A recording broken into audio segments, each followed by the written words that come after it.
Ito yung pasyente namin last year pa, di ba? Opo.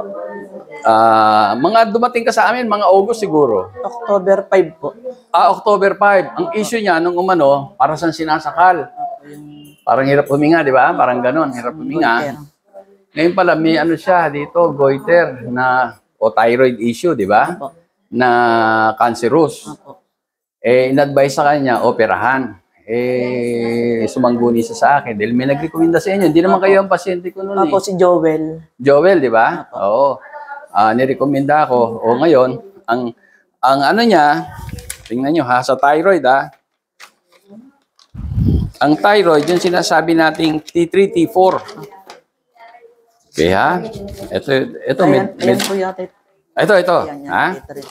O, tingnan nyo ha. Ano na ngayon? Kailan ito? Kailan ba ito? 23 ha? O, tingnan nyo ha. 23 ha.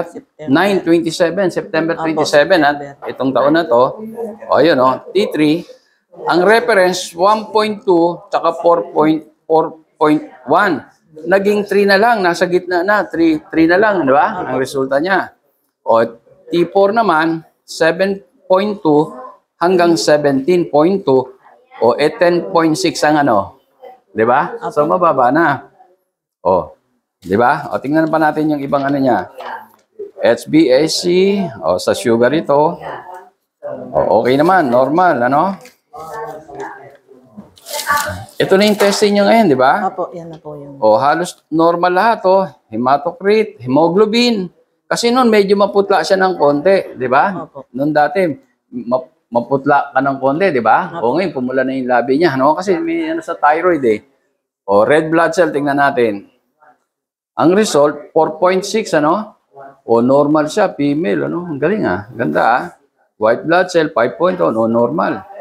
O, lahat normal to, ha? Yung CBC niya, ha? Ano every 4 months na po ako naglalaboratory. O, every 4 months. Talagang, ano na ito. O, medyo yung pH niya, okay naman to, patataasin lang natin, ha? Okay, ang ano natin, ito. Uric acid, FBS, 519, ha? 5 lang, ano? Okay, uric acid. Ang ano niya, yung SGPT, ito to sa atay, 31, nasa border lang. Eksakto lang yung high, pero madali lang ito. Bababa na yan unti-unti. So, malaking ano ha, una sa Diyos Apo. O, ano masasabi nyo? Ako po yung nagpapasalamat po sa inyo dahil hindi na po ako nauwi sa operasyon. Oo, na-save kayo, no? Talagang pakiramdam ko talaga matitigo ko pag o-operahin. Kasi pang 5 opera ko na po eh. Isipin nyo, dahil lumalala. Pero marami na ba kayong napuntahan? Na naggamot sa inyo? Ano ba? Wala naman po akong pinuntahan. Dito lang po ako sa inyo nagpunta. Sa doktor lang ako nagpunta. Hindi dati. Kasi na-operahan na kayo dati, di ba? Opo. Ayun, palagi kayong na-o-operahan. O ngayon, hindi na kayo o-operahan. Simula na nagpunta. Dahil yung reading nyo noon, pa-opera na kayo noon eh. Opo, pa-opera na nga po. Mataas, di ba? O ngayon, hindi na. Hindi na po. Ano masasabi nyo ulit? Ano? Maraming salamat po sa inyo. Una sa Diyos. Opo, una po sa Diyos. Tsaka yung nagrekomenda sa inyo rito. Nagrekomenda. Sige ha, sige. Basta tuloy nyo lang yung ano ha. Pero ano ba ininom? Pwede ko na. Ano ba ininom? Ito lang naman ang ininom niya eh. Hanggang ngayon. Pakita nyo. Ito po yung ininom ko ito. Tsaka yung natural. Na-approve ba? Ito na yon ha? Opo, yan na lang. Isa na lang po yung iniinom ko ngayon. Isa na nga lang eh, di ba? Marami po eh. Very good. Isa na okay. Kayo ba ay pagod na sa pabalik-balik sa doktor at kakainom ng synthetic na gamot?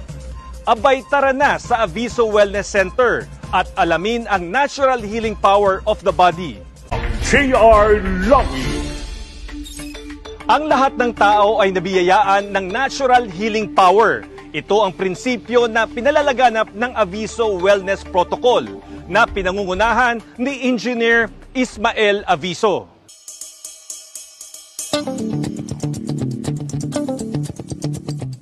Ayon kay Engineer Aviso, nagkakaroon ng iba't ibang sakit ang tao dahil napabayaan at hindi na gumagana ang ating natural healing power. Ang tao, pag hindi tayo nag-detox, nagbi-build up yung toxic eh. Kasi dapat ang tao, para maganda ang katawan natin, maganda ang daloy ng dugo, merong nutrients na kailangan sa atin. Malaking bagay ang diet o kung ano ang ating kinakain para gumana ang ating natural healing power. Kaya dapat ang kinakain natin, prutas at gulay, 90 to 95%. 5 to 10% lang ang karne. Pero hindi ko sinasabing masama ang karne. Kailangan yun, pero kailangan ko konsumahin natin. Kasi pang-build up ng muscle yun eh.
Ilang mga natatanging Pinoy sa bansa ginawaran ng pagkilala sa katatapos lang na Bravo Filipino Awards na ginanap sa Manila Hotel. Pasabinigang pagkilala yung Pinoy inventor na si Ismael Aviso Sr. bilang Inventor of the Year at kanyang anak na young entrepreneur na ginawaran ng Excellence in Business.